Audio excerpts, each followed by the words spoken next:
আজ আমরা হাতি আঁকা শিখব, কিভাবে সহজে হাতি আঁকা যায়।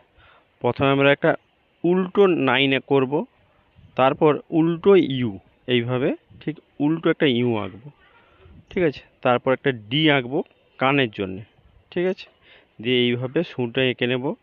দিয়ে পা দুটো দুটো সরলরেখা দিয়ে পায়ে পেছনের পা সামনের পা এঁকে নেব। দিয়ে পেটটা একটু গোল করে পেটটা এঁকে নেব। ঠিক আছে, দিয়ে ছোট্ট একটি লেজ, চোখ এঁকে নিলাম।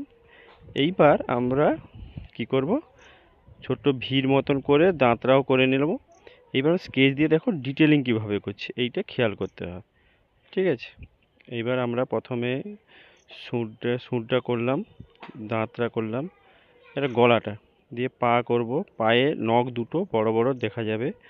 কানটা দেখো ডি করছিলাম, একটু ঢেউ খেলানো করে কানটা করে দিলাম। পিঠটা করলাম। দেখো কোন কোন অংশগুলো আমরা স্কেচ দিচ্ছি না সেগুলো খেয়াল রাখতে হবে, হ্যাঁ? ঠিক আছে, এইবার পেছনে পা দুটো একটু ছোট হবে সামনে এই দিকের পায়েরগুলো থেকে। লেজটা হয়ে গেল।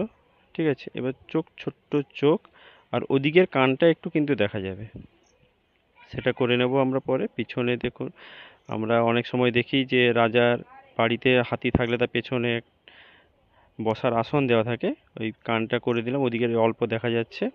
ঠিক আছে, এইবার আমরা কি করব, রাবার দিয়ে যে পেন্সিলের দাগগুলো মুছে নেব।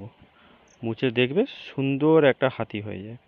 ঠিক আছে, তাহলে কি বললাম, উল্টো নাইন, উল্টো ইউ এবং একটি ডি সাহায্যে আমরা কিভাবে হাতি আঁকতে পারবো। ঠিক আছে, তোমরা বাড়িতে প্র্যাকটিস করবে, দেখবে